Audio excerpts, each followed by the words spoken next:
The men take on Oregon in the Pac-12 tournament. See how they did. And 2 CU high school recruits will be playing at the Coors Event Center for the high school Final Four. And check out those Buff fans. Sports Mag starts now.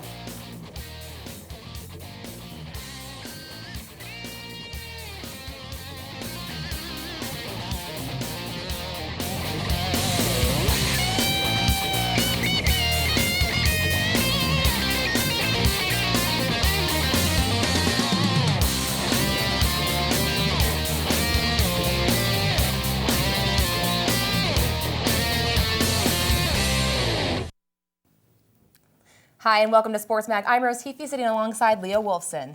It's been a great weekend in CU sports so far, but let's take a look at it. Absolutely, yeah. Let's start with where the journey began for the Pac-12. The Buffs trailed to the Pac-12 tournament started through Oregon, proved to be much more than the Buffs can handle. The Buffs lost their second game in the state of Oregon, this time to the Beavers of Oregon State, 83-69. The Buffs led early in the second half, but were overpowered by strong shooting from OSU. Oregon State went on a run where they scored 33 points to CU's 8. Ahmad Starks was the energy for the Beavers in that stretch, scoring 16 points over the second half run. Askia Booker led the Buffs with 15 points off the bench. Carlin Brown and Andre Robertson each had 14. Robertson added 9 rebounds on his quest for the Buffs' single-season record. With the loss, the Buffs entered the Pac-12 tournament with the 6th seed. The Beavers entered as the 8th seed in Los Angeles. The women's team fared just as well as their counterparts at the Coors Event Center. The Oregon State Beavers came to town Saturday for the Buffs Senior Day. Julie Seabrook is the only senior on the team, but Senior Day didn't stop freshman Lexi Kressel from playing well. The senior-freshman combo helped the Buffs win 67-57, avenging their 20-point loss to the Beavers early in February. For Seabrook's last game at home, she scored her first career double-double in conference play. This much-needed win for the Buffs snapped a 5-game losing streak. It was only their second win in 10 games. Now, Andy McDonald went out to LA for the Pac-12 tournament, so let's take a look and see what he had to say about his journey there. The Buffs have won 14 of their 16 games inside the Coors Event Center. But if CU hopes to continue to play well into March, they're going to have to do some damage in the first ever Pac-12 conference tournament. The Buffs are headed to Los Angeles, California. And we weren't far behind. Colorado will take on Utah in the late game here at Staples Center. The Buffs have already beaten the Utes twice this season, but the 6 vs. 11 matchup will be closer than the seedings show. The 2 newcomers to the Pac-12 will be trying to prove to the conference that they're here to stay.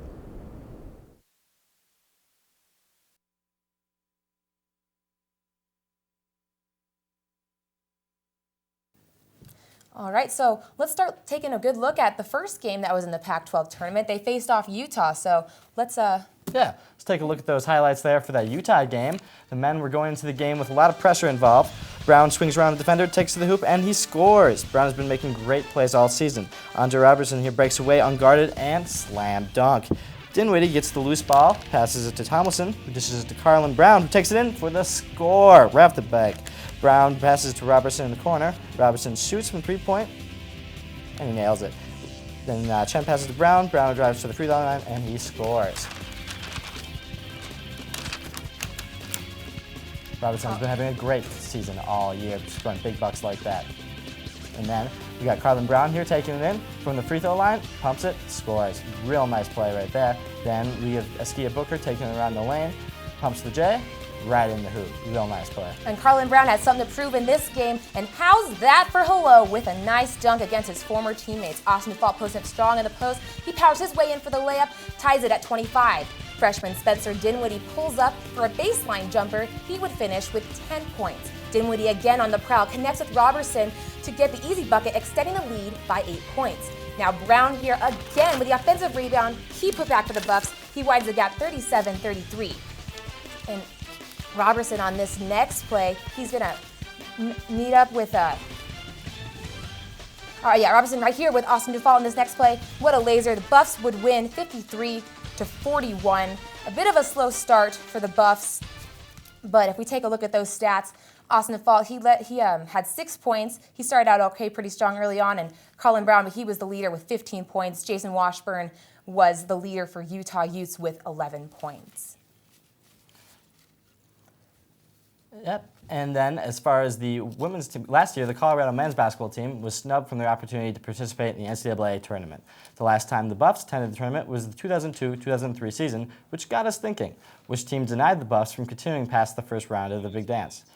All right, now let's take a look at the Utah women's highlights, because they played in the Pac-12 tournament as well. That's right. So if we take a look at that, the Buffs, they went into the game, they were seeded 10th going against the 7th-seeded Utes, and Brittany Wilson, she demands some respect right here, and with this steal and a nice lay-in.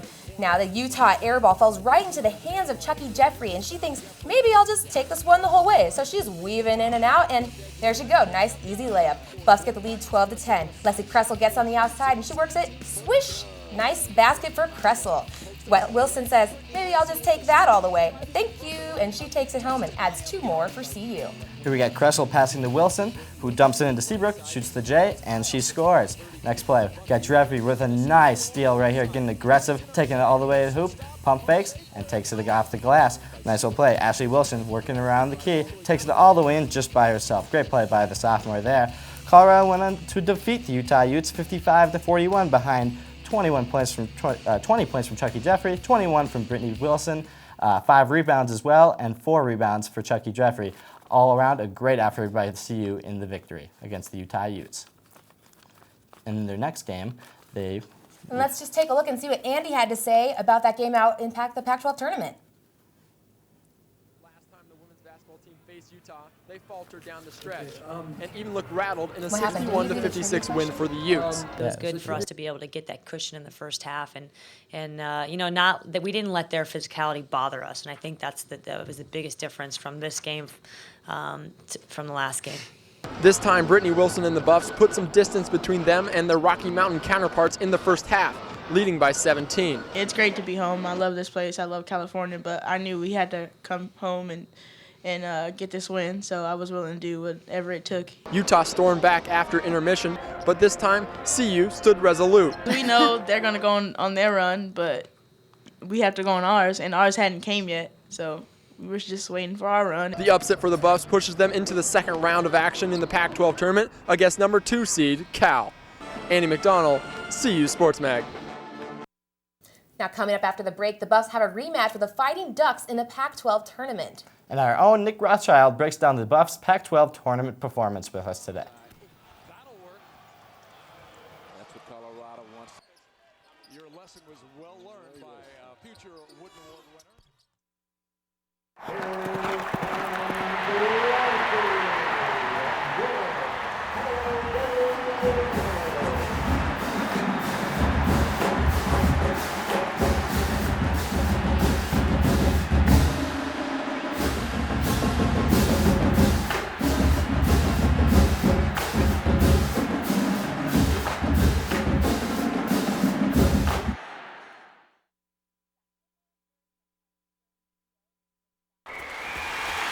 We won 24 NCAA championships, sent 18 NASA astronauts into space, inspired 4 Nobel laureates, unlocked the genetic secrets of cancer in a place that averages over 300 days of sunshine a year, ranks as America's smartest and healthiest city, and is home to the mightiest mascot in college sports.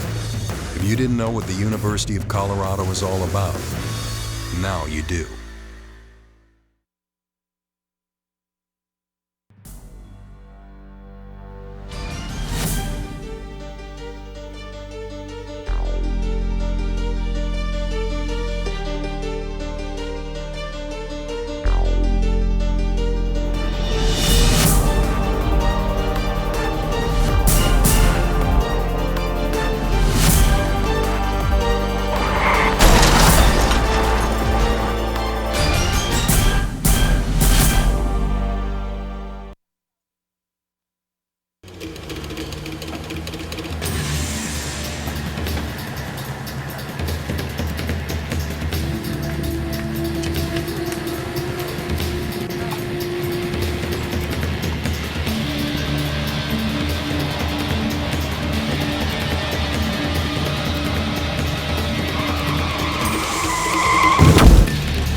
Real exciting game for the CU Buffs against Oregon last night. Absolutely. I was on the edge of my seat. And now let's see how that game went down if we take a look at these highlights right here.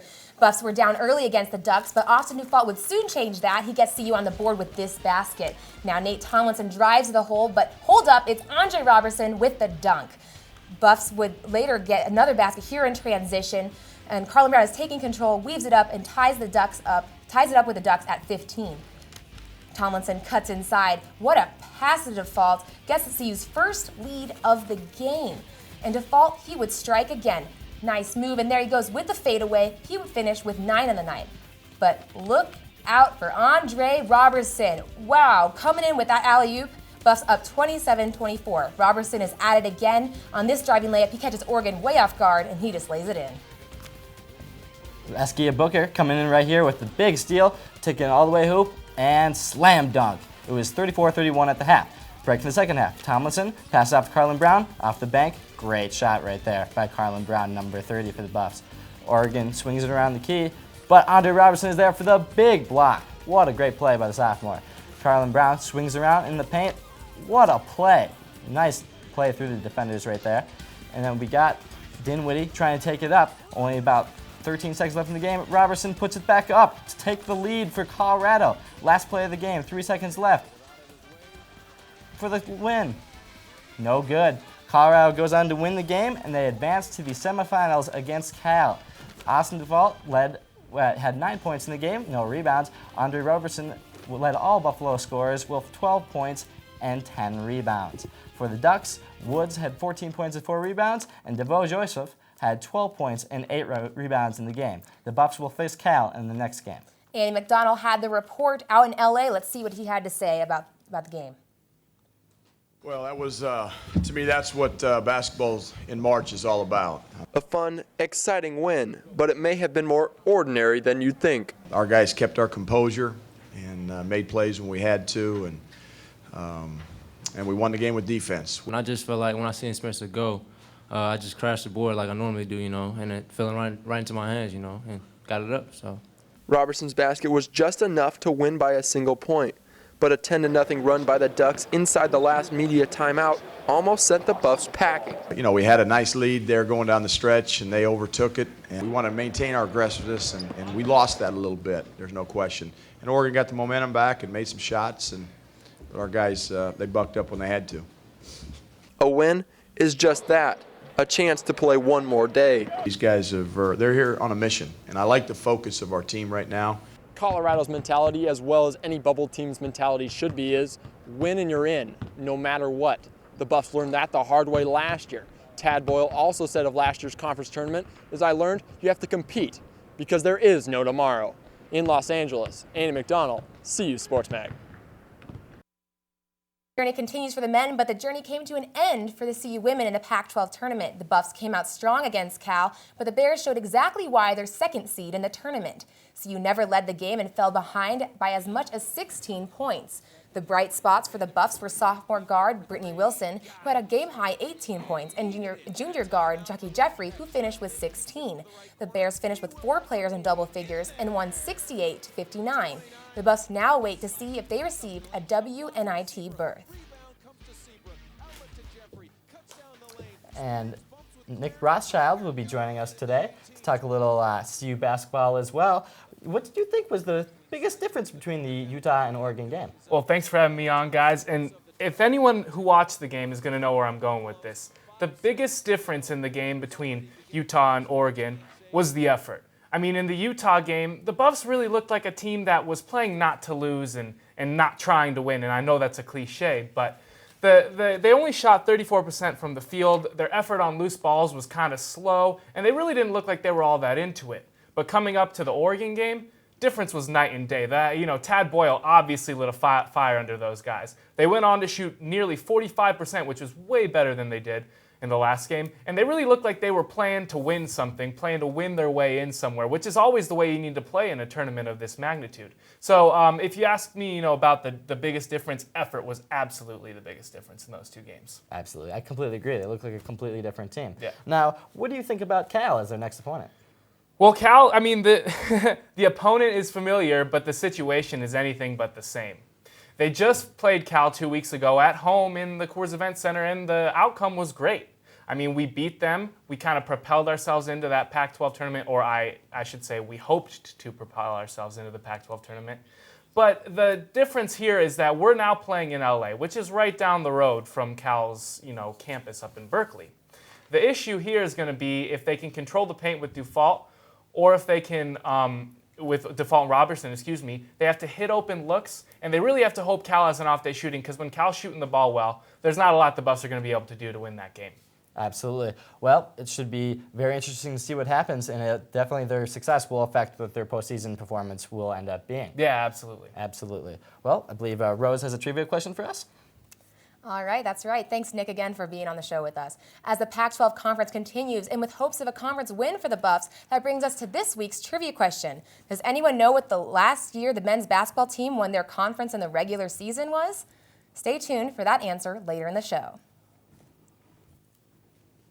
And up next, several Buffs received Pac-12 honors. See who made the cut. And do you have what it takes to be a superfan? Meet the Buff Man. Don't go away. CU students who join the Peace Corps are usually very adventurous people, very outdoorsy. They usually are very caring, very passionate people. For the second year in a row, CU Boulder has outproduced all other universities in the nation, both big and small, in the number of alumni who are serving as Peace Corps volunteers. That's a very, very important thing for us. Peace Corps continues to be the gold standard for international volunteer service. It's Americans making a difference around the world, and many of those Americans have come from this great university. I'm not sure if it's the beautiful setting or the mountains or the weather, but one thing's for sure, there's a special civic pride on this campus. The great spirit of volunteerism here on campus and internationalism that you find here really just kind of brings Peace Corps out a little more than it does on other campuses, I think. You should be very proud to come from a campus that inspires so much public service and collectively works to build a better world.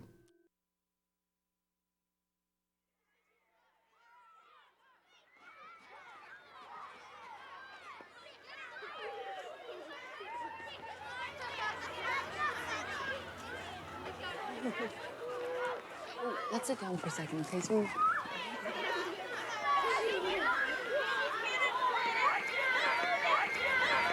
hey, Kayla, there's Mary from your class. Hi, Mary. Hi, Kayla. Come and play. Oh, sweetie.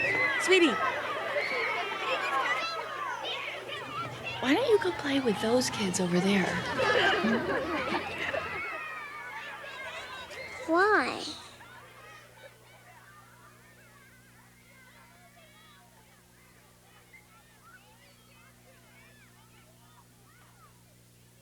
Imagine the power of one voice.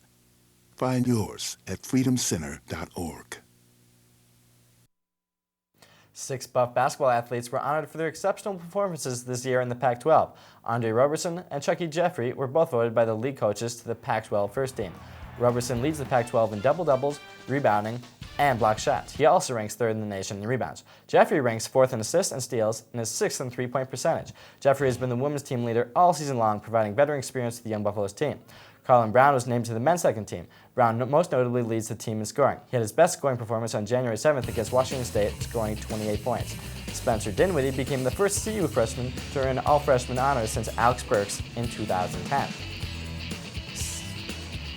CU sophomore alpine skier Andreas Hogg received the Elite 89 Award for the 2012 NCAA Division I Skiing Championships. The award honors the student athlete with the highest cumulative GPA that is in the competition. Hogg is a business major with a perfect 4.0. He received the award Tuesday evening at the NCAA banquet the night before the championships started in Bozeman.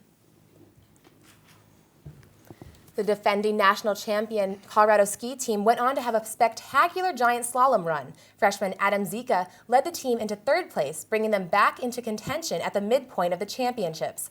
Zika had a 1.07 second win, the largest in the giant slalom event since 1980. Vermont is currently in first place with Utah. Vermont is currently in first place with Utah in 2nd place. Before CU recruits Wesley Gordon and Joshua Scott play as teammates here in Boulder, they'll be facing each other in the Colorado High School State Championship.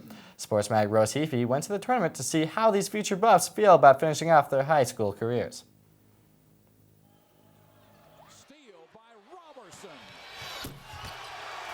With the Buffs away at the Pac-12 tournament, someone needed to hold down the fort at the Coors Event Center. And who better than two future Buffs? And the future CU Buffs didn't disappoint on the Coors Event Center for their Final Four matchups. Wesley Gordon scored 19 points and Joshua Scott scored 22 points. The journey isn't quite over for these two 2012 CU recruits. They now have to play each other in the 4A state championship. It's great. We just got to keep the focus, keep the intensity up, play good defense like we played tonight. I'm very excited. I have one more game and hopefully I can come up here with a gold ball. Both Scott and Gordon say they feel confident. They each feel they're already playing with home court advantage. It's fun. It's good. You know, I've played here twice before, so it's nice. It feels like I'm at home, kind of. You always want to play well on your home court, and this is one of my home courts. And I want to show out for the fans and just tell them, look, I'm here to play. While both may want the title, winning it might mean a little bit more to Scott, who's searching for his first championship ring. I think it's really funny because they told me, Xavier Talton and Wesley both told me that I need to get a ring this year, otherwise they're going to make fun of me for the rest of my career up here. So I'm kind of under pressure to do it from them as well. They may be teammates come this fall, but don't expect them to hold back in the championship game. Rose Heafy, CU Sports Mag. Scouts from 15 NFL franchises came to Dow Ward on Thursday to see which Buffs have the athleticism to play at the highest level. All eyes were on wide receiver Tony Clemens, fullback Evan Harrington, and defensive back Travis Sanderfield, as they proved to scouts that they deserve a serious look. Clemens showcased his explosive speed by sprinting the 40-yard dash in a 4.36 seconds. Harrington showed his upper body strength by benching 225 pounds 29 times, only 3 reps shy of possible first-round pick offensive lineman Ryan Millers. Sanderfield had the second highest vertical jump of the day with 37 inches. Hopefully this showing was enough for these 3 Buffs to capture the attention of the NFL scouts. Absolutely. While Ralphie will always be the most iconic runner at Colorado, Beamer is driving up the charts. Sunday at the USA Track and Field Indoor Championships, CU junior Brain Beamer finished 6th place in the pentathlon. Absolutely. Now, we'll be talking about that after the break, and we'll also have be talking a little bit about some golf and the trivia answer. So we'll see you then. Stick around.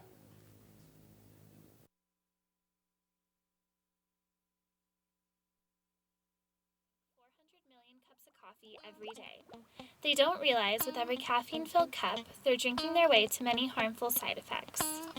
Caffeine interferes with the body's hormones, leading to...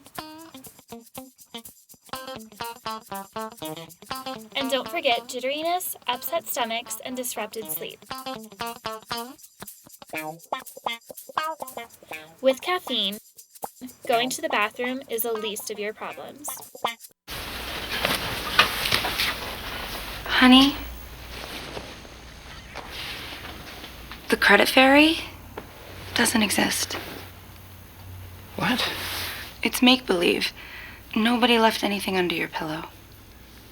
If there's no credit fairy, then we'll make our credit score go up. We will, by doing things like paying our bills on time. There's no magic to improving your credit, but there's help, and it's free. Go to creditfairy.org. What? Last night, man. Yeah, no. Wait, I can't really. You're breaking up. Lost service. Yeah, no. And then he shoved me, and I was like, that's not cool. And so I just rocked him, and it was tight. It was a total dime piece, man. Took him back to my place, had a few drinks. You know what I mean. And after all of that, she told me she had a kid, and I'm not trying to be any part of that right there. You know what I mean? It was crazy.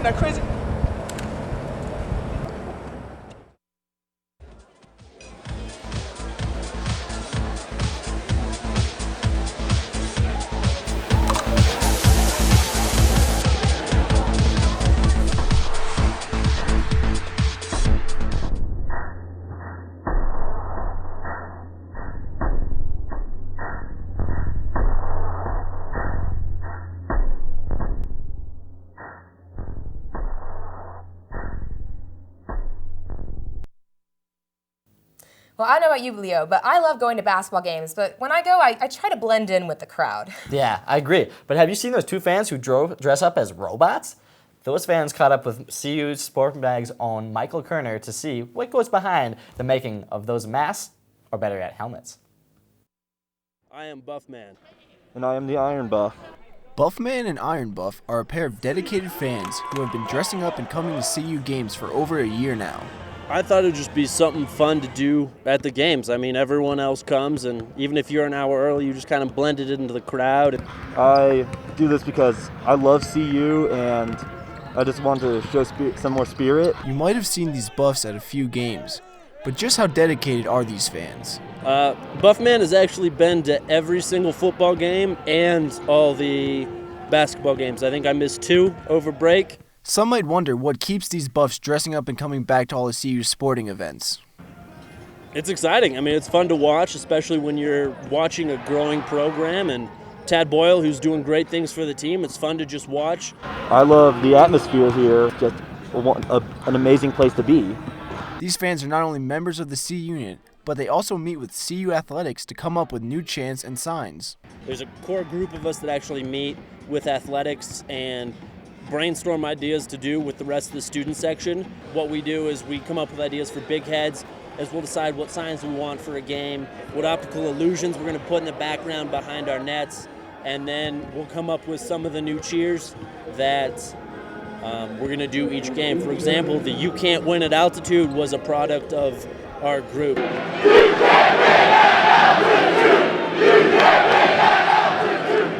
What started off as a funny prank has ended up as a long-term commitment that has them being recognized by fans as well as other teams. And these costumes aren't getting hung up anytime soon.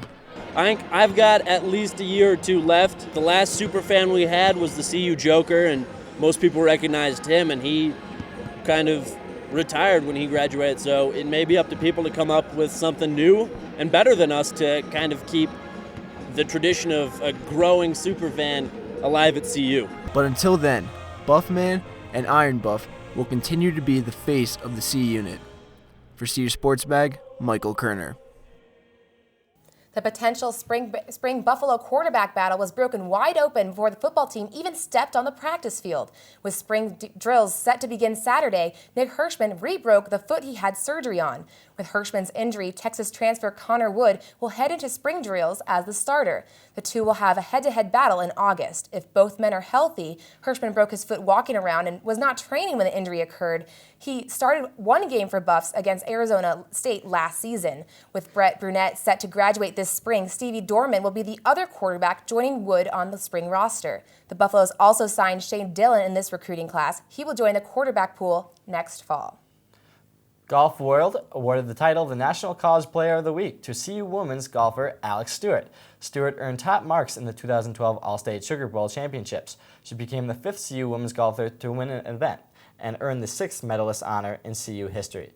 Stewart entered the week ranked 94th as an individual player, but beat 27 higher-ranked golfers, including the nation's top-ranked player, Lindy Duncan of Duke University.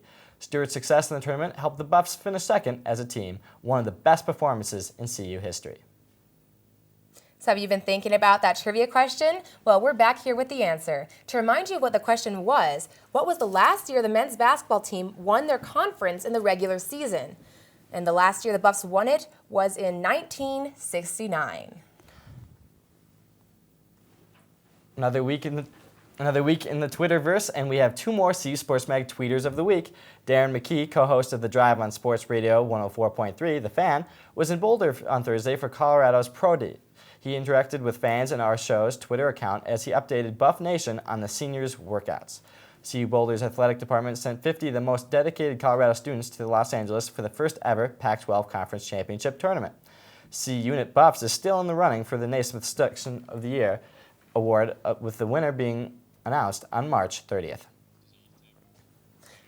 All right, so we have a good game against Cal tonight, so hopefully the Buffs will be able to pull off a win. Absolutely. I'm really looking forward to tuning in. If they can win, they'll be playing in the Pac-12 Championship, so let's go Buffs. That would be awesome. Yeah. Well, that's all we have today. I'm Rose Heafy, and this is Leo Wolfson, so have a nice week.